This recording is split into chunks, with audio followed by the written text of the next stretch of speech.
Father, in mercy on all of us, come and visit us now. Come and wash me in the blood of Christ and cleanse me and anoint by the Holy Ghost thy word. Come and visit every heart as only God can. For without thee, we can do nothing of eternal value, nothing of any worth that will count in the light of eternity, especially when dealing with the heart and the conscience and the Word of God. Come, thou Holy Spirit, and visit us. Now we ask these things of thee, our Father in heaven, in Jesus the Christ's sacred name. Amen. To everything, there is a season. A season. Ecclesiastes 3 verse 1 says, to everything there is a season and a time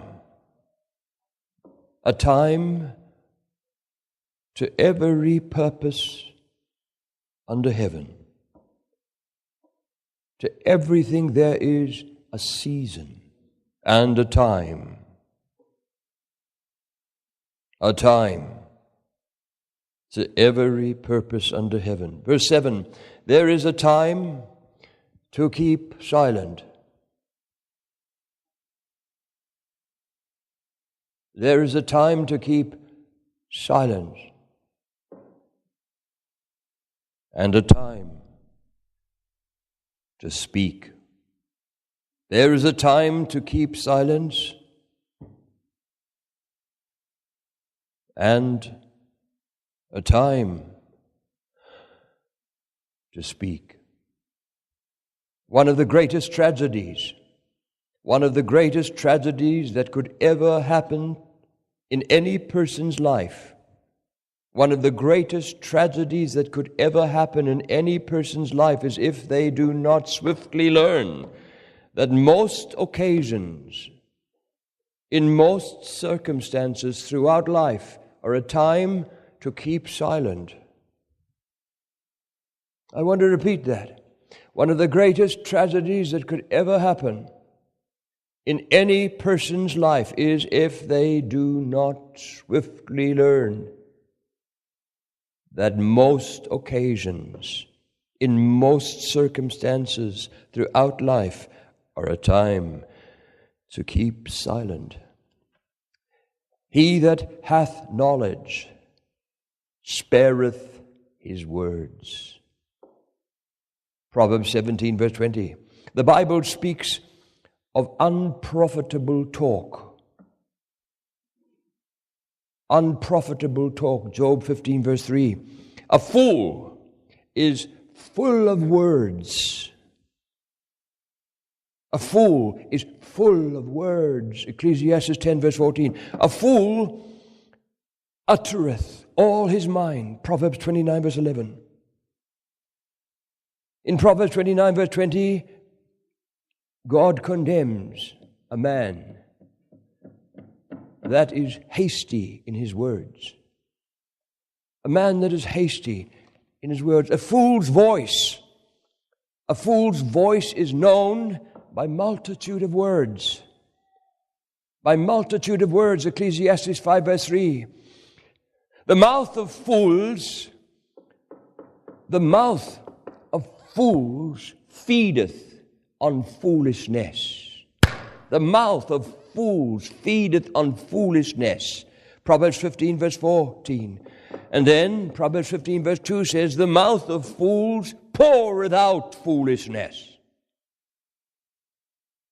Proverbs 15 verse 2. A good man out of the good treasure of his heart bringeth forth that which is good, and an evil man out of the evil treasure of his heart bringeth forth that which is evil. For of the abundance of the heart his mouth speaketh. Of the abundance of the heart his mouth speaketh. Luke 6 verse 45. those things which proceed out of the mouth come forth from the heart, and these defile the man. These defile the man. Matthew 15, verse 18.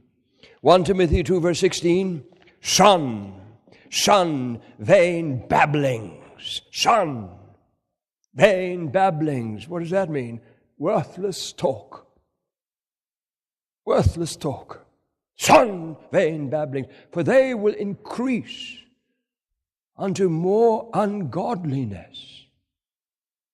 They will increase unto more ungodliness, and their word will eat as doth a canker, literally, and their words would spread as cancer.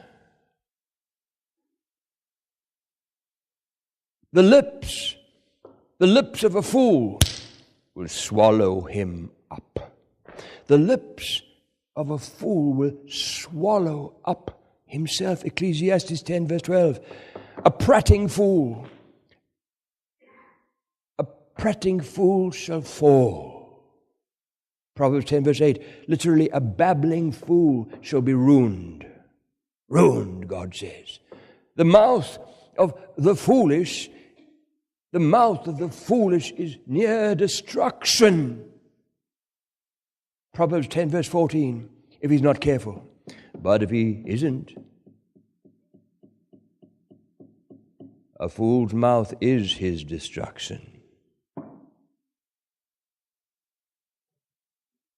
A fool's mouth is his destruction, and his lips are the snare of his soul. Proverbs 18, verse 7. Whoso keepeth his mouth and his tongue keepeth his soul. Whoso keepeth his mouth and his tongue keepeth his soul from trouble. Proverbs 21, verse 23. He that keepeth his mouth keepeth his life. He that keepeth his mouth keepeth his life, but he that openeth wide his lips shall have destruction. Proverbs 13, verse 3. Oh, keep thy tongue from evil and thy lips from speaking guile. That's worthless talk, wasted rubbish. Keep thy tongue from evil, thy lips from speaking guile. Proverbs 34, verse 13. You can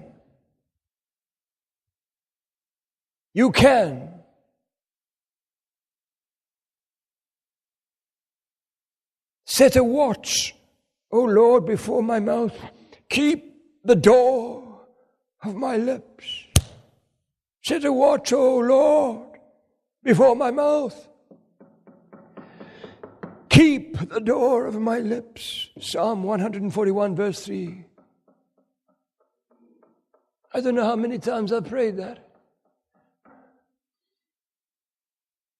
More than any other prayer in my life. I have prayed that hundreds, I would say thousands of times from my soul, desperately requiring grace for God to give me that ability. In circumstance upon circumstance. In my home, to my children.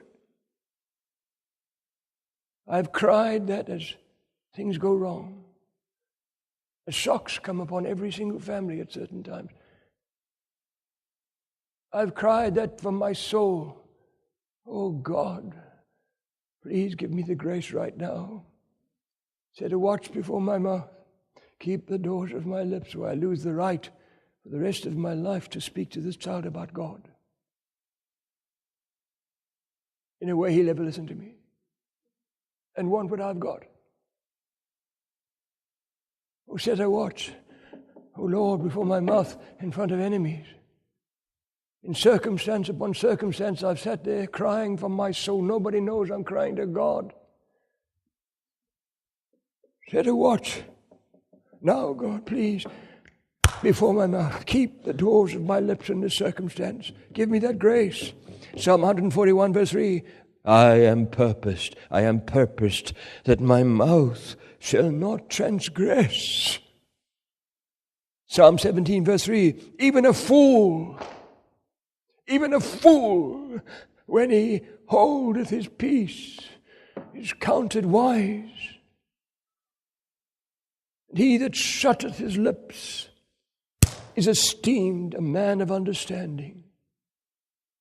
Proverbs 17, verse 28. Psalm 39, verse 1, I said, I will take heed to my ways, that I sin not with my tongue.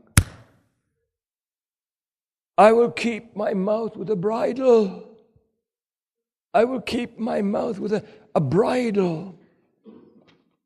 If any man among you seem to be religious and bridleth not his tongue, if any man among you seem to be religious and bridleth not his tongue, but deceiveth his own heart, this man's religion is vain. That's worthless, literally. Worthless, God says. James 1, verse 26. Keep thy tongue from evil, thy lips from speaking guile. Psalm 34, verse 13. In the multitude of words, there wanteth not sin.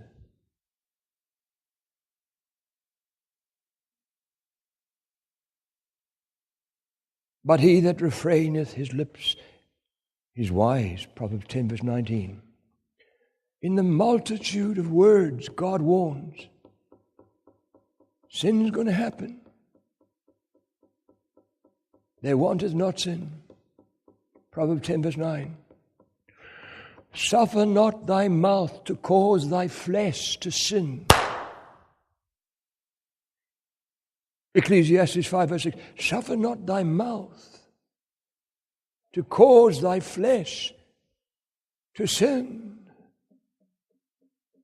So is the tongue among our members, that it defileth the whole body. So is the tongue among our members, that it defileth the whole body, and setteth on fire the course of nature. And it is set on fire of hell. James 3 warns us. For if any man offend not in word, the same is a perfect man, and able also to bridle the whole body, God says. James 3, verse 2. If any man offendeth not, you see, this is the tip of the iceberg. If you just fail here, you fail everywhere, God says. This is just the tip of the iceberg. If you fail here, you're in terrible failure over the sensual sins of your life. Terrible danger. Or God lied.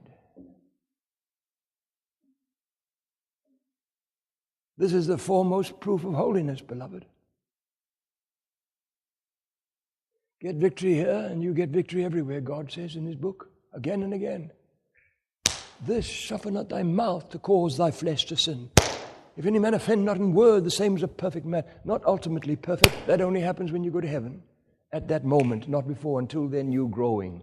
God's still chiseling you into the image of his Son. But in the light you've been given, you're in victory. More light comes.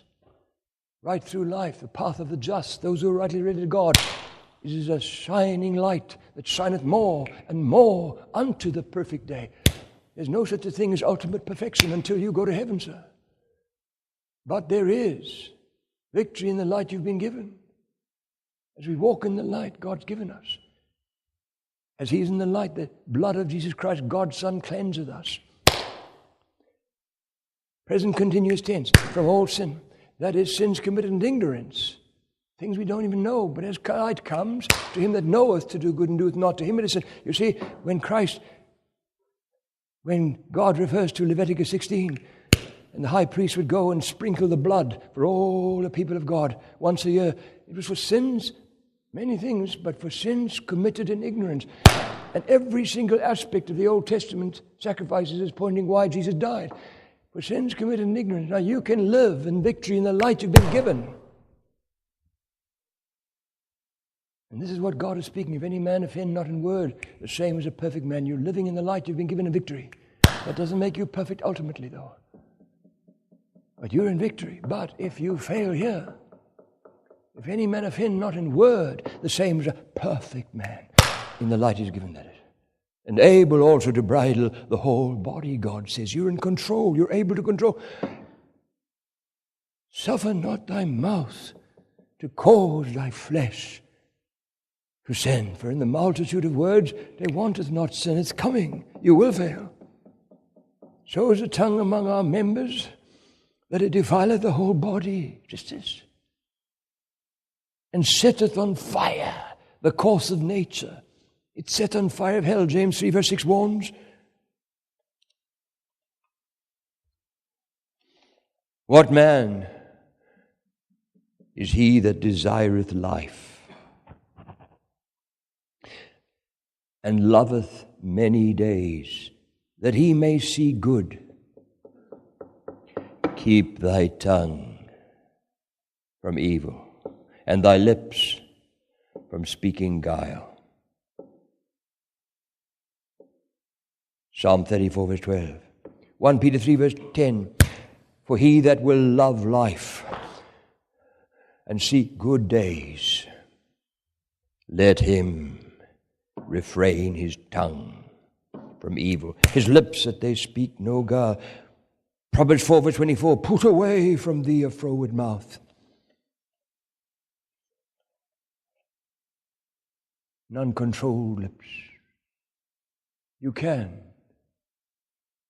A man hath joy by the answer of his mouth, God says. Proverbs 15 verse 23. A man hath joy by the answer of his mouth. I remember years ago up in the mountains of southern Africa, all the churches in the whole town canceled their meetings to combine to come and unitedly gather in this very large auditorium, one of the big churches. Every single preacher, even the Roman Catholic man, came along because all the other churches were, so there they all were. The last night of the series, I preached a sermon where I had memorized probably about 200 verses, and I just quoted them. And I didn't say one word, not one word outside of the Scriptures. That's protected me. For people who fight you condemn themselves if it's only God's word.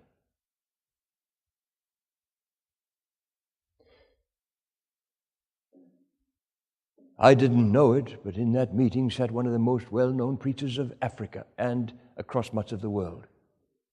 He's like a household name across my country those days. Now, he doesn't exactly believe what I believe in every essential. Charismatic, manifestations, gifts, his interpretation of what the gifts are for the edification of the church, his interpretation of what he calls the baptism of the Holy Ghost, the evidence, tongues. And he gives the Scriptures, and he calls out the masses to come. And so they lay hands on them, and people start in some unknown language, and every single other thing, slain in the Spirit, laughing in the Spirit, vomiting in the Spirit, no ending, and beyond my understanding. Nonetheless, this man is very well known as a charismatic preacher and leader across my land. Unsaved and saved, have seen and read his newspaper, all his statements, and all the things happening in this massive church that outgrows everything else. Oh my. So he's in the meeting. I didn't know that. He happened to be in the town. I don't know why, but there he joined everybody else. Every single church came. The place was filled to capacity. Afterwards, we went into the house.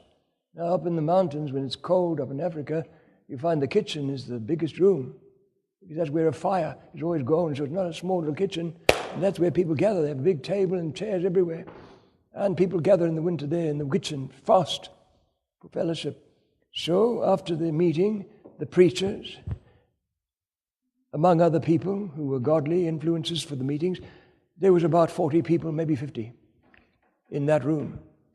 And so I walked in there, and I didn't realize the man was in this meeting where I preached and just quoted God's word. And so they introduced me. So I put my hand out, and he didn't want to take my hand. He just started screaming at me.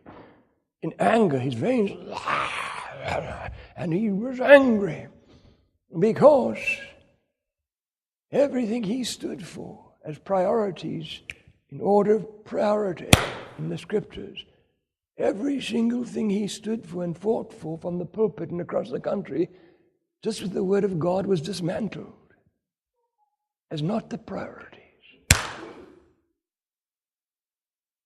You see, I put, just with Scriptures, the fruit of the Spirit, which is Christ-likeness, full stop. You want to say it's love? No, it's just Christ. Take 1 Corinthians 13, it's just put Christ on, Wesley said, in the place of charity, love. And you see what God's speaking about, because it's Christ in us that fulfills this. This man, you see, though I speak with the tongues of men, I said, and of angels, and have not love, which is the fruit of the Spirit, always the first evidence of the fruit of the Spirit. Before anything else is ever mentioned, love has to be in place first and priority. Love suffereth long and is kind. Love envieth not, rash, is not puffed up, seeketh not her own, is not easily provoked, thinketh no evil, rejoiceth not in iniquity, but in the truth, beareth all things, believeth all things, endureth all things. Love never fails. You see, whether there be tongues, they shall fail. All these gifts shall. And I even went into chapter 14 to put the priority of the gifts with Romans 12, Ephesians 4, and every other place. It's always the least of the gifts, not even mentioned in Romans as a gift of any importance. Why don't you look at the whole light of all Scriptures concerning any doctrine, including gifts. Otherwise, you're in chaos. So I quoted 1 Corinthians 12, 13, and 14 to show what Paul was crying to no one, that you need to seek tongues, but godliness, which is the fruit of the Spirit, Christ-likeness. That's the evidence to the degree that you're controlled by the Holy Ghost, to the degree you yielded to God. So, nonetheless, I just quoted and quoted and quoted and quoted and quoted and quoted. Great section. Dismantling what he believed and taught. That you're filled with the Spirit. The moment you speak in tongues, that means you're filled with the Spirit. Even his interpretation of tongues. So, there he is now screaming at me. Just lost control. And he went into such... I almost thought he was going to attack me. So did the others. Everybody who stood up from that table, and people were standing at the door just looking at each other and some praying. For God's protection, what an anticlimax for this whole town. Now this ending with this terrible confrontation and dispute. Nonetheless, as he was screaming at me, how dare you? Who do you think you are? How dare you? You're an enemy to the Holy Spirit, and fighting the Holy Ghost and the work of the Holy Ghost. And he went on. So I cried, as I always do, "Oh God, set a watch before my mouth. Keep the doors of my lips, that I don't stoop to become what he is." Everybody, a lot of them were waiting for me to wipe the floor with them with the Scriptures. But no, you don't win the argument by losing the soul, sir. You win an argument and lose the soul, you've lost the argument.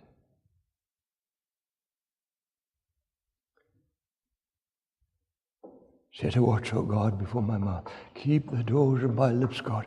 I just sat there praying that, watching him. It wasn't easy. I was shattered at the way this man spoke to me. It was so hatred and anger and resentment. Eventually there was a pause in his speaking, and he just looked at me. So I spoke. I said, "I read in the newspaper that your wife is very ill. I'm so very sorry. I heard she suffers very badly and came close to death. I'm so sorry, sir. How is he doing? You know, he couldn't believe what I said. That I just changed the subject. That I didn't defend myself. I didn't answer him. Didn't attack him back. He was so shocked that he literally cried out in shock and fell into his chair. He just looked at me with a mouth. He'd never ever met a Christian in his life that didn't fight back when you touch his doctrine in anger. He'd never thought there's such a thing. He's never experienced. He wouldn't have reacted like that. And there he sits in, shaken to the core.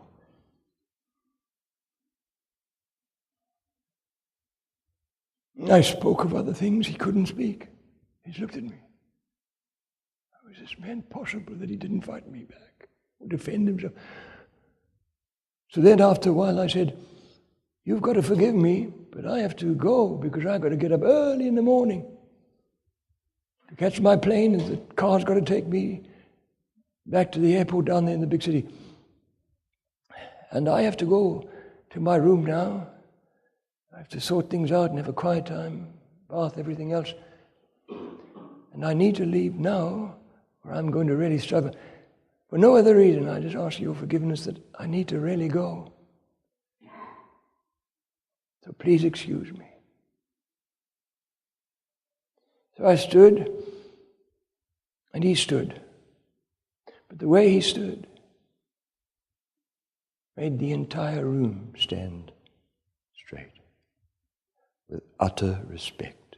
There was such respect in that man's eyes. He just stood there, looking at me, broken, tears welling up in his eyes. He took my hand as the tears fell down. And as I turned and walked, those men, mostly preachers and godly people of the town, I looked at every one of them, tears.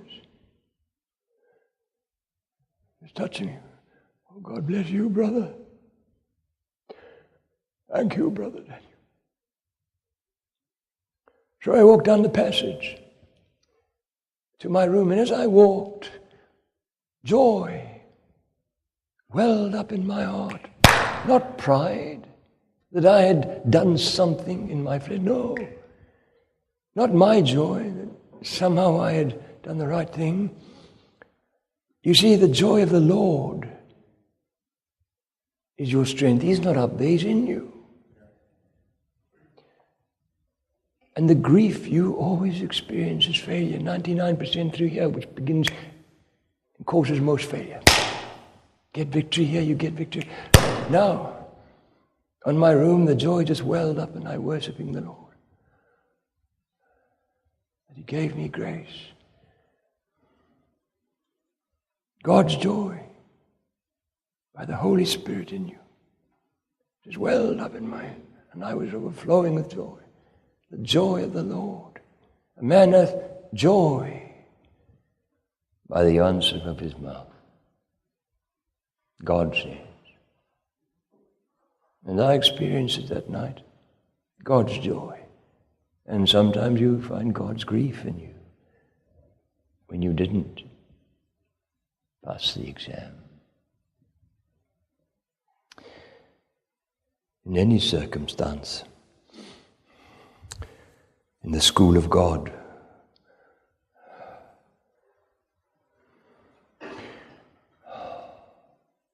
be careful. In the school of God, be careful.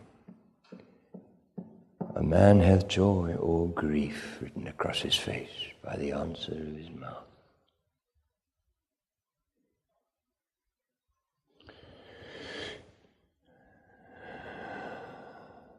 When thy lips speak right things, when thy lips speak right things, Proverbs 23 verse 16, how forcible are right words.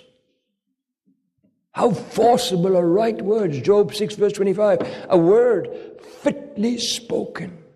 A word fitly spoken. Proverbs 25 verse 11. Let your speech be always with grace.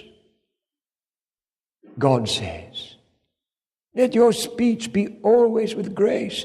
Colossians 4 verse 6, that ye may know how ye ought to answer every man. The words of a wise man's mouth are gracious, but the lips of a fool will swallow up himself. Ecclesiastes 10 verse 12. Verse 13, the beginning of the words of his mouth is foolishness, and the end of his talk is madness.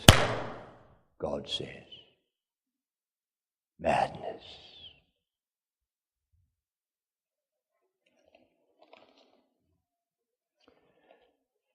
That thou mayest regard discretion,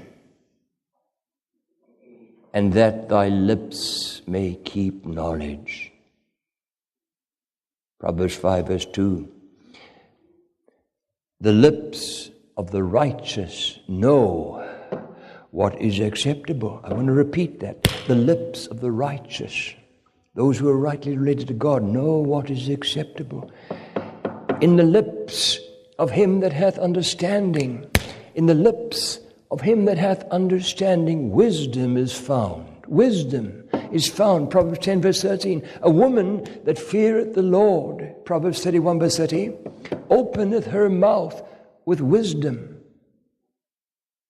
Verse 26. And in her tongue is the law of kindness, but excellent speech becometh not a fool.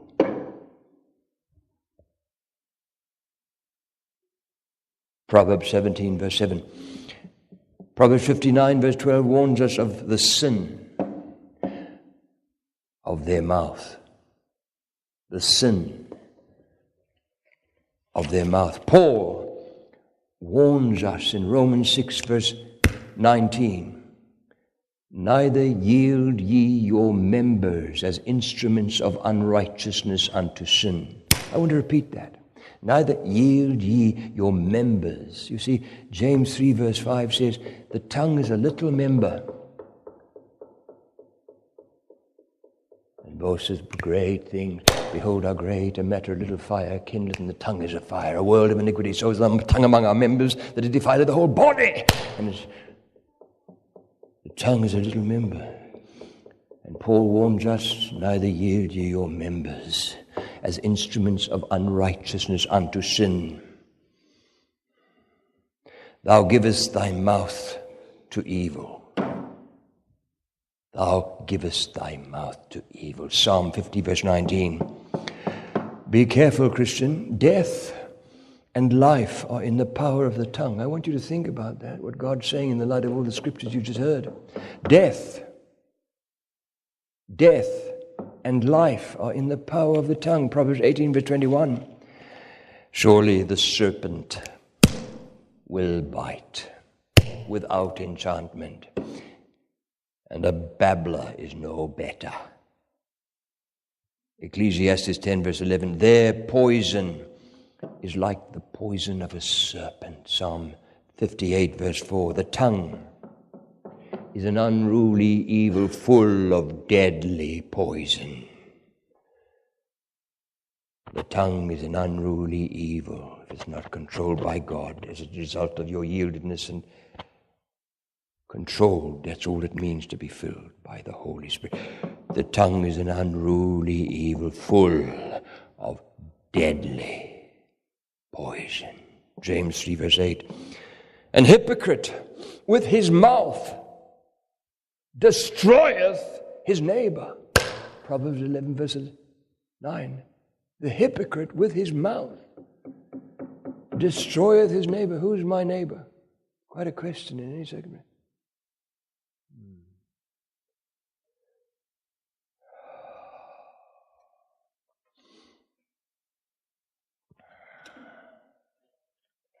destroyeth his neighbor.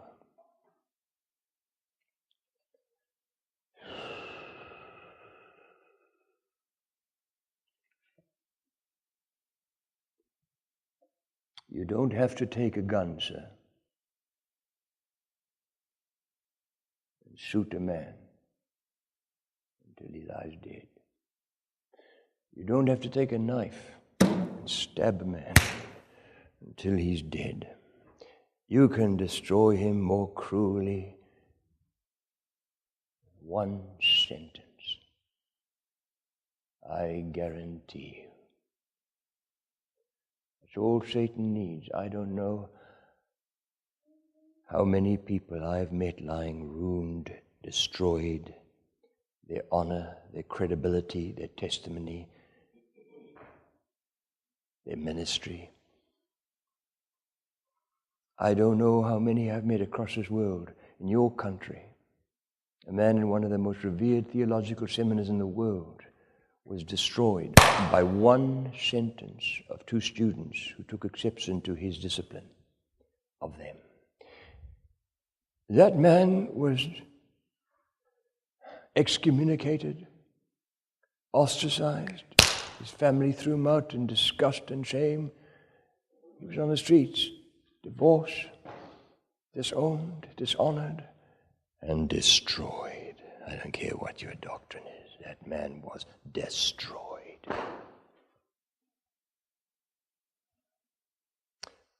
About 3 years later, one of those two students couldn't live with himself. He came back. And all he did before he fled, never to be seen again, was to say, "We lied."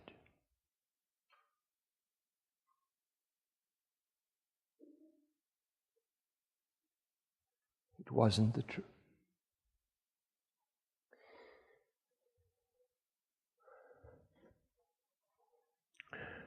A hypocrite with his mouth. That's all the devil needs is one sentence. Destroyeth a life.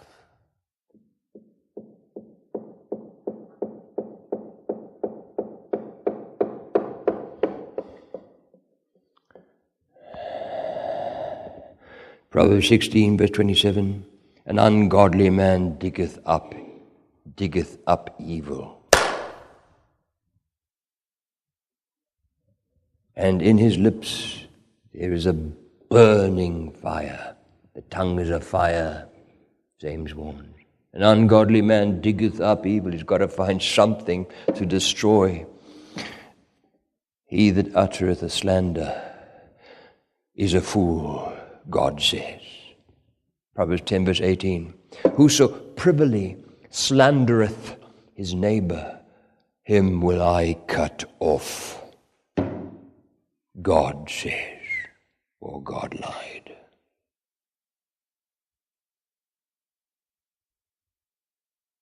Him will I cut off, that is, destroy. Psalm 101, verse 5. Their tongue is as a sharp sword, God says. Psalm 57, verse 4. Swords are in their lips. Psalm 59, verse 7. The words of his mouth were smoother than butter, but war was in his heart. That's a dangerous man. Oh, I've met them. You don't know what they're about to do with you in the words. A hypocrite is an incredibly good actor.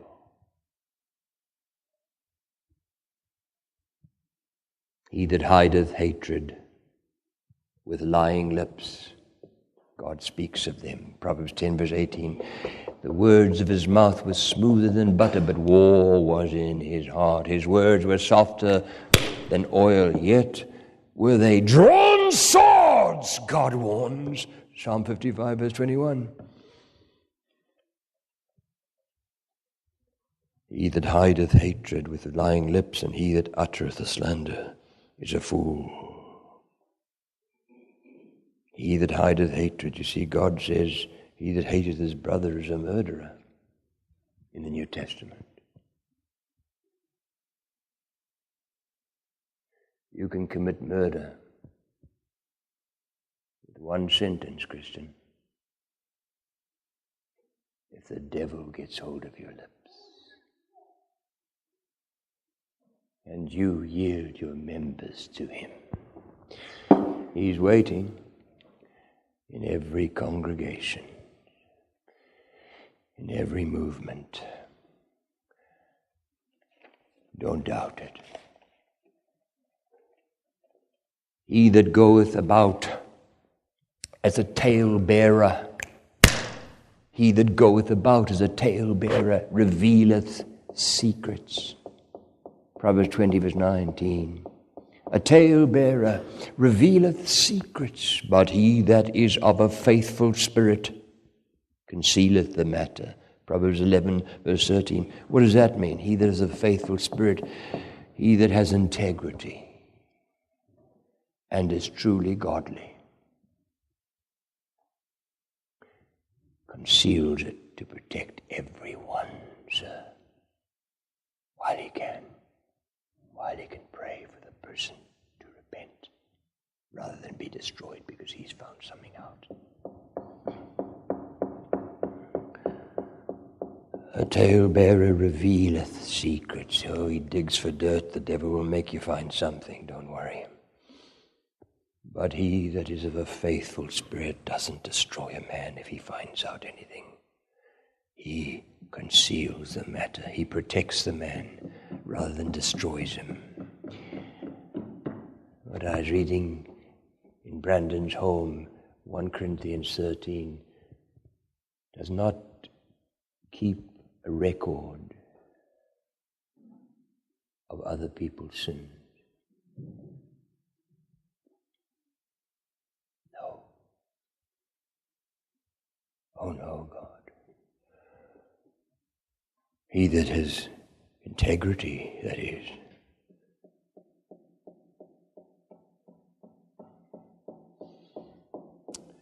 In Port Elizabeth, back in southern Africa, very large city, I saw a young man many years ago now, and he looked so filled with sin that my heart has sunk.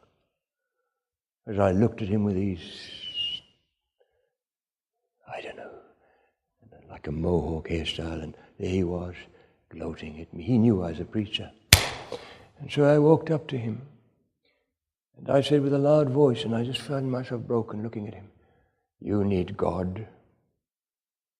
You need God desperately. You need to seek God to save your soul before you do something terrible in this world, young man."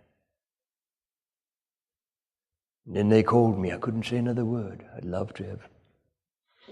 That night, he took a knife, him and a friend, grabbed a woman off the streets down at the beach of a city,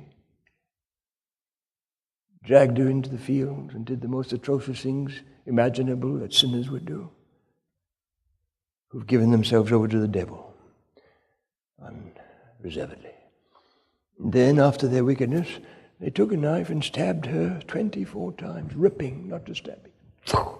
They were determined no evidence for their wickedness is going to be left. This woman is dead. Stabbing.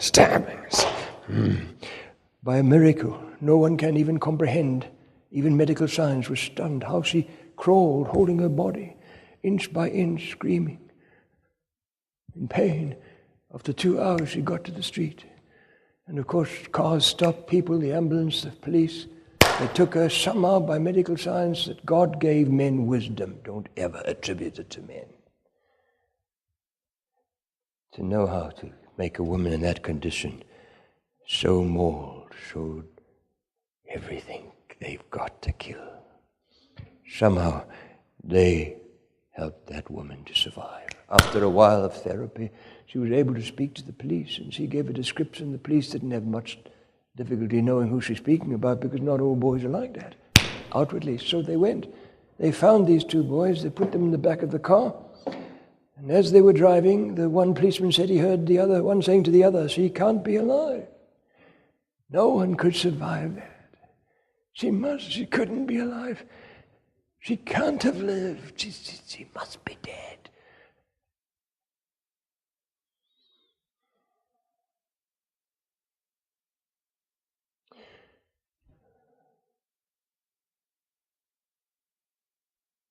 jailed for life. 3 lifetimes. Never to see the light of day again, outside of the prison.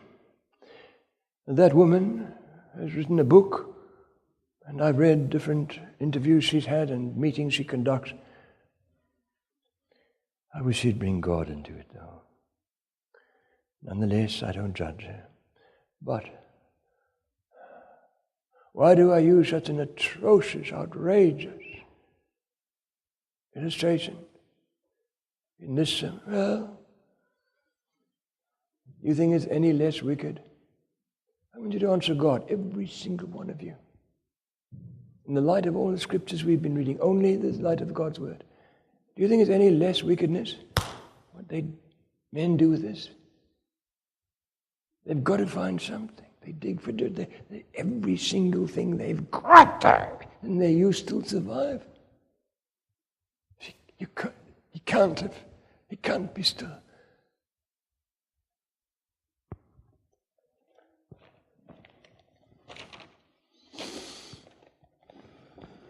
Oh, be careful what you do with your lips to destroy someone else.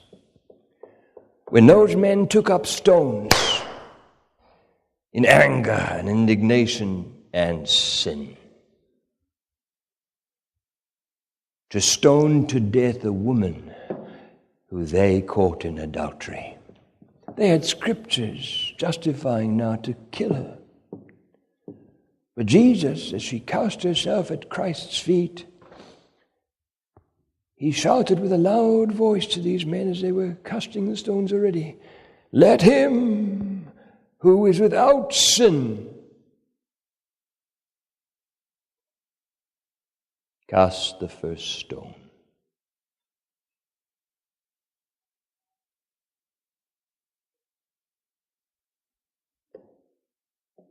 Then Jesus stooped down, the Bible says, and in the stunned, shocked silence of men's consciences unable to move,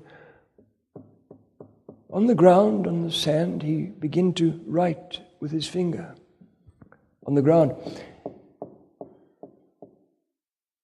One by one, every single man put down the stone.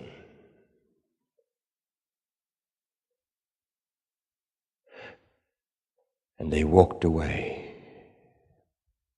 I don't believe anybody spoke, only to their own consciences when God speaks. They walked away from that situation where they had mercilessly judged someone else's sin. Many people have speculated as to what those words were that Christ wrote upon the ground. I've heard different sermons. But no one can be sure about that. Let's be sure of that. And I'm not sure about it. But personally, I think it could have been the words that he had already uttered a few chapters before. Some men's sins are open beforehand, like this woman found out here on earth. Face the condemnation of men. Some men's sins are open before and going before to the judgment, and some men, they follow after. 1 Timothy 5:24. Some will face judgment on the day of accountability to God. Christ says. Which is why Jesus warned us all in Matthew 7 verse 1, judge not, that ye be not judged. For with what judgment ye judge, ye shall be judged. And with what measure ye mete, it shall be measured to you. Again, God said, or God lied. In case you say this doesn't apply to you through grace and a little prayer after you've destroyed someone.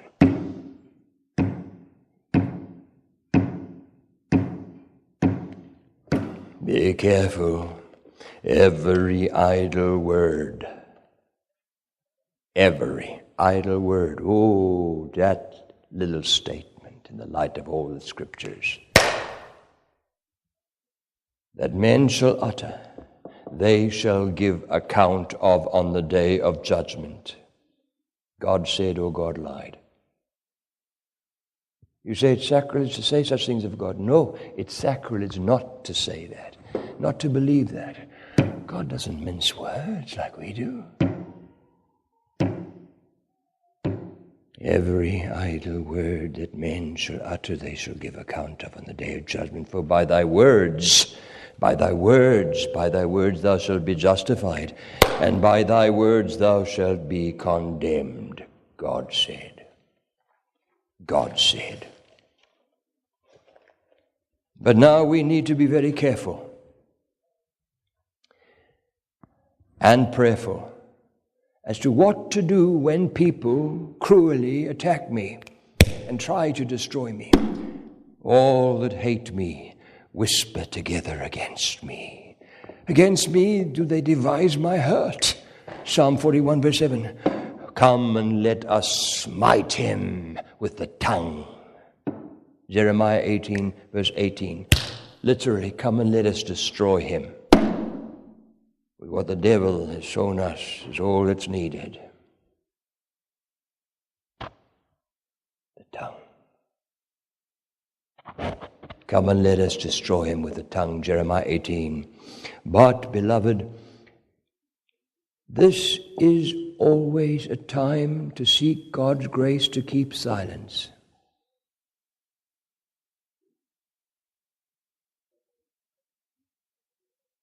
You say, Paul rebuked a sinner, gave him over to Satan.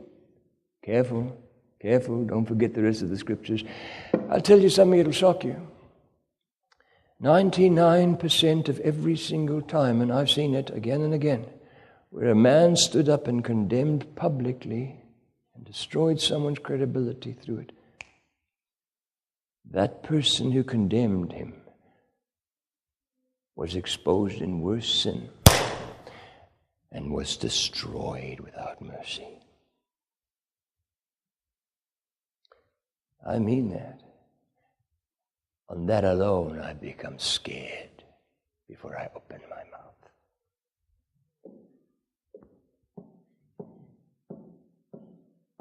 mouth.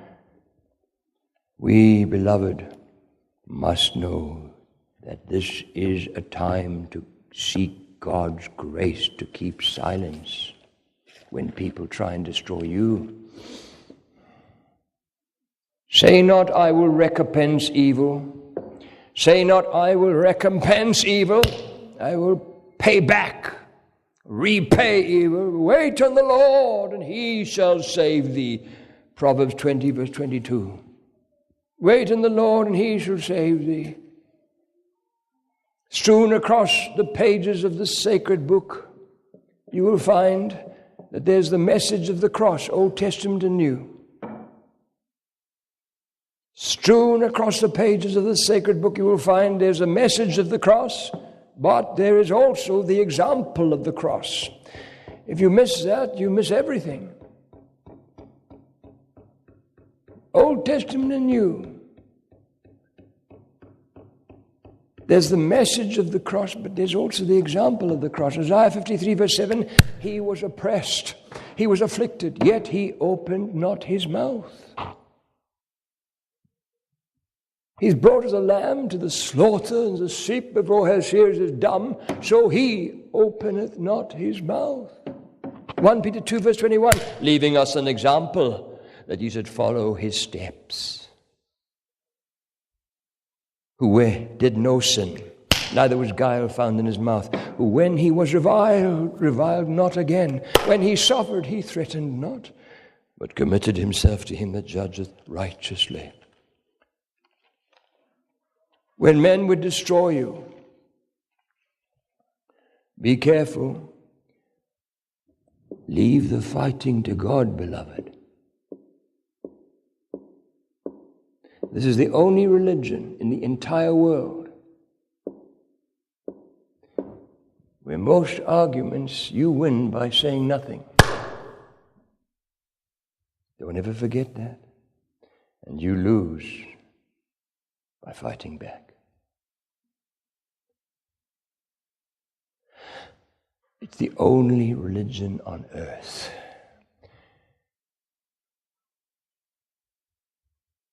I would say 99% of the circumstances you face in life, you will win the argument, no matter what men are doing against you, if you seek grace to keep quiet.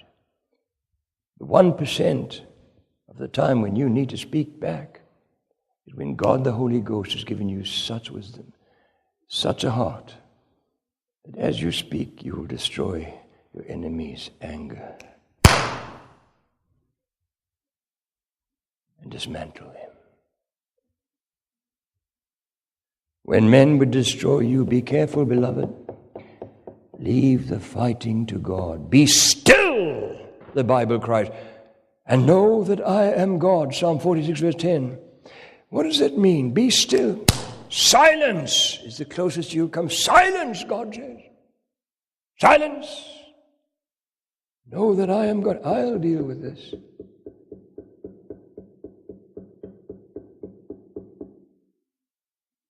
If you let me.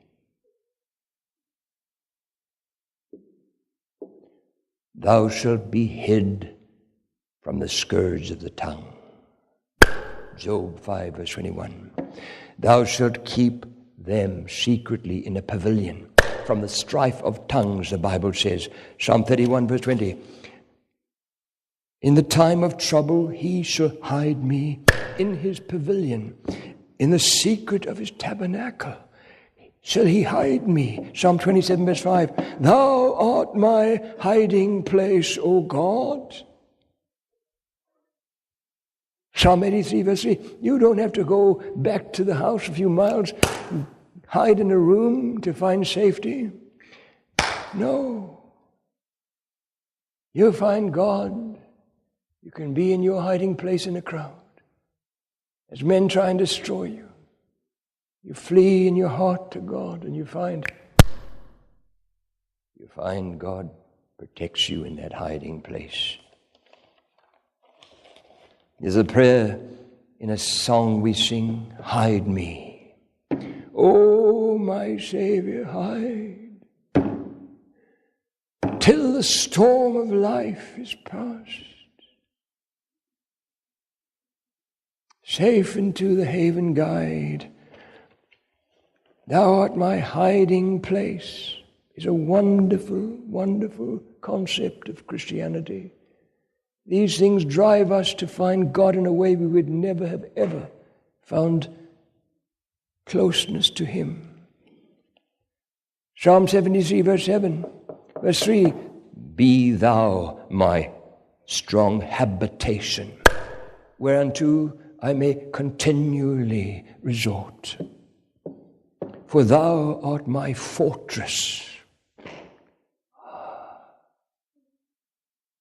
In the shadow of thy wings will I make my refuge, until these calamities be overpast. Psalm 57, verse 1. He that dwelleth in the secret place of the Most High shall abide under the shadow, that's the protection of the Almighty, because thou hast made the Lord, which is my refuge, the Most High, thy habitation. There shall no evil befall thee. You see, with every single promise in the Bible is a condition. God has no holy obligation to fulfill His side until you fulfill yours.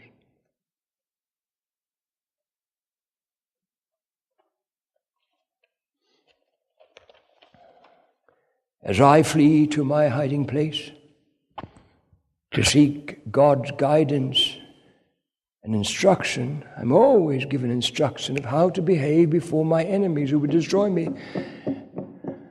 Psalm 190, verse 97, oh, how I love thy law, it's my meditation all the day. Thou through thy commandments hast made me wiser than mine enemies. And the whole Old Testament is not history. These things are written to you, to me, for us, Christians, Paul says. as warnings, as admonitions, guidance. God, their strength is to sit still. It's not written to the people of God there. It was written for you and me. Everything in this book, sir, yes, it's historical records, but it was meant. It won't be in this book. Don't tell me 2/3 of the Bible is record of history of God's dealing with a nation or individuals. No. It's vital for your survival, for mine, to know the heart of God. These commandments were written for us. And oh, beloved, their strength is to sit still. That is to leave the fighting to God in 99%. Oh, he openeth not his mouth, leaving us an example.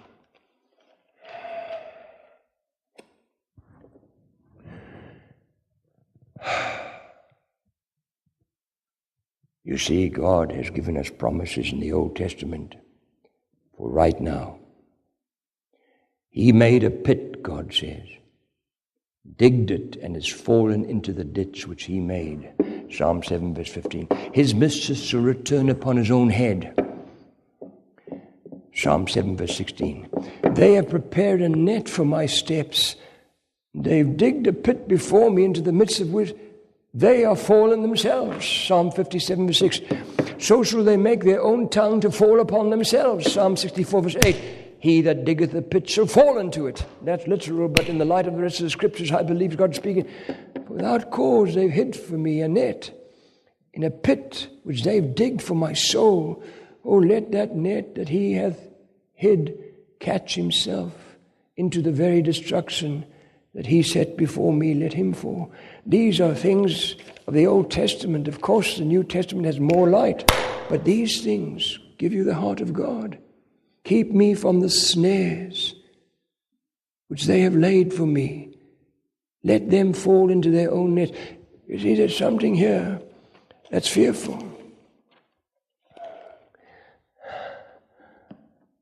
Without exception, every single man, and there have been so many that you will not believe it. I can't share. I couldn't. That have tried to destroy me. When I found out to the extent of what they were saying, of course I fled to God. Without exception, it happened to them. I mean this, without exception. Over the years, there's not one that didn't destroy themselves. I left it to God to fight, though. I asked for grace just to keep quiet, to open not my lips. The worst attacks that ever came upon me in my life, I sought God, and all God said to me is, He openeth not His mouth. He's brought as a lamb to the slaughter. Sheep before his shears is dumb, so He openeth not His mouth. All God required of me to keep quiet. I want you to seek grace. Don't do anything. And I sought God's grace, and I sought God's grace. Oh. And then I watched them being destroyed by their own mouths. Totally. Oh, be careful. Be careful. I saw a man screaming at me publicly for what I preached, and all I'd done was quote the scriptures. He was so unnerved he began to scream. And I said, oh, God, set a watch before my mouth. Keep the doors of my lips. So many are watching now. Oh, I become this man, his level, if I fight back. He just fell dead. Pow! Stone dead. Oh, I aged. I wept for weeks. I didn't want that. But listen carefully. Whilst thou art in the way with him, it's a terrible warning to every one of us. You see, you never know if this is the last moment you will ever have in eternity, the last moment God will ever give you to pass the exam in front of this man and everybody that's watching. Whilst thou art in the way with him, be careful. You don't know if he's going to fall dead. They told me of 3 preachers once in one big city that were fighting to keep me, to destroy me, to keep me out of the town of ever preaching there again, and they were forced. When I heard, what did I do? I went up in the hills. I went on my face and I sobbing, crying to God to stop them. And the farmer came out, put his arms around me weeping, and he said, "Oh brother, the last 30 minutes since you came out here and prayed about this, all 3 of those men have fallen dead in 30 minutes.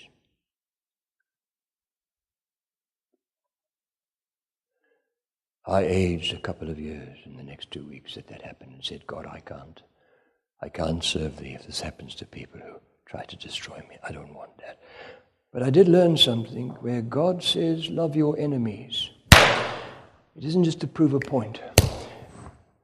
Bless them that curse you. Do good to them that hate you. Pray for them which despitefully use you and persecute you. You see, they're not fighting you, they're fighting God. They're in danger. If they're fighting what you're doing for God, it's God they have to do with. I got on my knees a few times, once particularly publicly I had to. And I meant it as I got down weeping and said, I'm begging you to stop. I don't care what happens to me through what. I just don't want you to die. Please don't carry on. I meant it. That's why God says, love your enemies, not just to prove a point. Be careful. The judgment of God comes upon men this side of eternity, this side of the day of judgment. But listen very carefully now. Listen very, very carefully now. There's a time to keep silence, God says, which is most occasions, I've learned. And there's a time to speak when God permits you to, and all you do is edify every soul that's watching you. Beloved, there's a time to keep silence in the home, before your family. Keep the doors of thy mouth from her that lieth in thy bosom. Micah 7 verse 5. That's your wife. God says there's times you've got to stop speaking to your wife. Not generally, but about the things that make you could lose her. In its context, when a man's enemies are the men of his own house, you don't know how cruel an enemy can be until you get one in your own family. He's talking about the consequences of the gospel of Christ, a life who gets saved and faces the consequences now of his separation from evil in the house. You didn't have to go down the road to some wicked people who you used to sin with. In your house, those who don't want God. It doesn't mean you're seeking God, presses buttons, and everybody in your house is seeking God. No ways. When a man's enemies are the members of his own house, you've got to learn something, brother. It's mostly a time to keep silent. You've made your stand. They know it. Their hearts are condemning them. But if you keep going on, coming down on them, expecting to live the saved convictions of a saved man while they're unsaved, you're wrong. You're going to lose your wife, sir. I know men in this country who lost their wives because what they said was right. It's wrong. This stops. But you don't say that to unsaved people. Beginning in the home, that isn't going to save them. I know people who've lost their children's heart and their wife's heart, vice versa, forever, who left divorced, separate, because they couldn't keep quiet. Their convictions and their anger, their indignation at wrong in the house. Listen, brother, there's a time you've got to stop speaking to men about their sins. And all you do is speak to God, or you lose those men. There's a time you keep quiet, you silence to people. They know your convictions. Their hearts are condemning them. They know you're on your knees weeping as they're watching television, that you used to laugh with them at the moral decadence. They know the music. They know this is, now you didn't mind before, but now these are moral suggestions, these blasphemous statements. The moral decadence in most music today. Now you can't bear that. They know. And their hearts are condemning them. Let me tell you, the greatest sermon in the world is not when you get them to hear some great preacher. It's your life. But a life that has the grace, yeah, won't do what has happened across this world. And I've been in many, many, many, many homes where men lost. One man, his wife's divorcing him. She can't bear another minute of him with his convictions. I know him in another country. I was in his home. And so he phones me. She's divorcing me. The kid left me. They want to be there. They don't want me. I said, listen, brother, go to the book of Proverbs. Take a highlighter and carefully on your knees and prayerfully highlight every single verse that says what God says you must do with this in every circumstance. Highlight it. And then what you've highlighted, read every day. It'll take you a few minutes. And ask God for grace that day to live it. It might stop her. You know she stopped the divorce. She doesn't want a divorce anymore. Yes, give time, but how many children hate as enemies? Don't want you.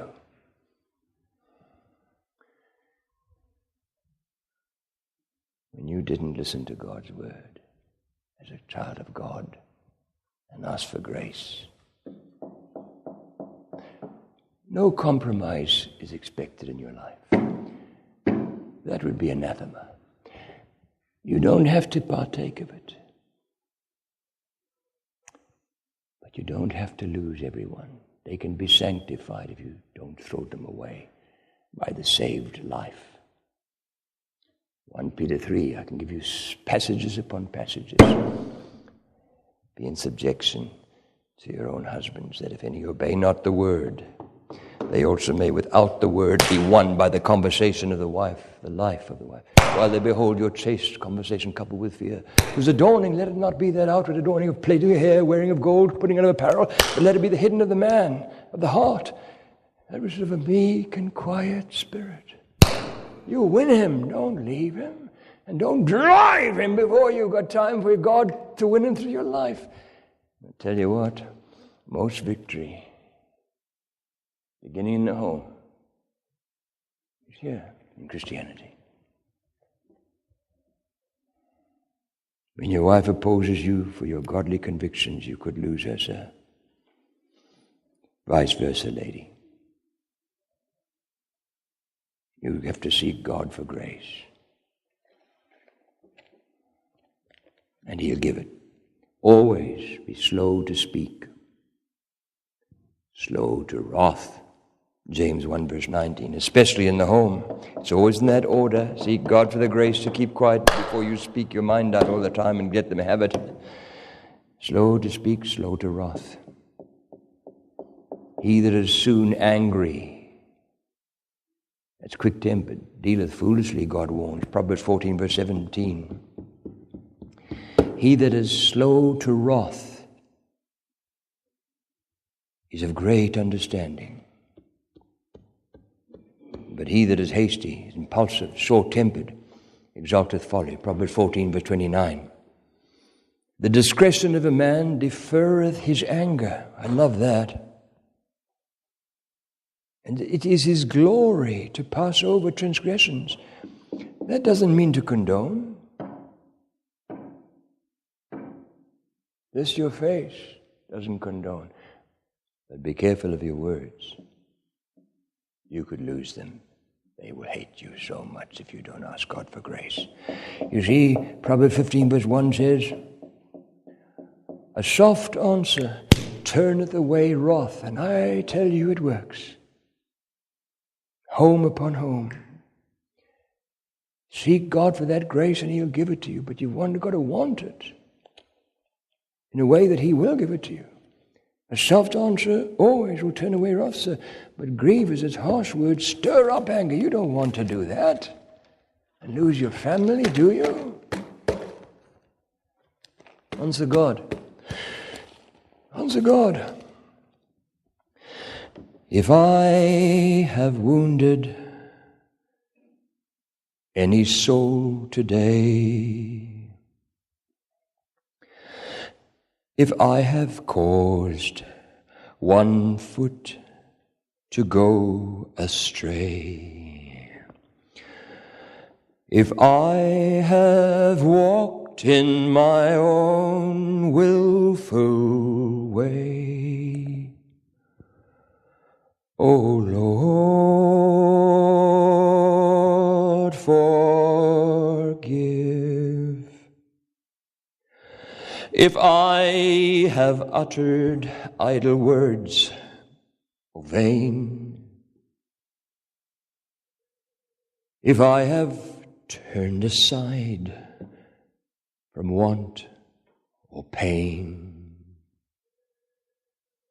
lest I myself shall suffer through the strain, O Lord, forgive.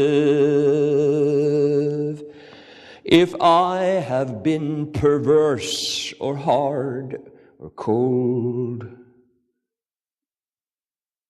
if I have longed for shelter in thy fold, when thou hast given me some thought to hold, O Lord, forgive.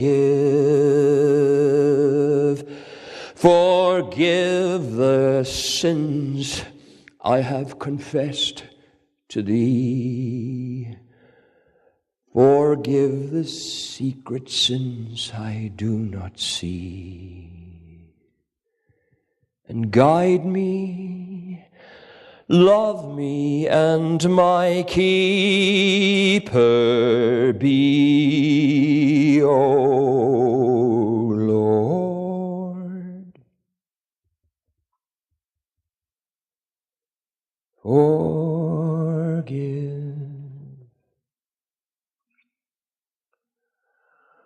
Father, take this message. As thou hast promised, my word shall not return unto me void. I will never force it on a man, but to every single man, woman, and child in this building and in this world that embraces thy word willingly, of the choice, their own free will, it will make them godly and stagger the powers of hell as they seek grace to live it. Do this with this message from this night in every heart that wants God.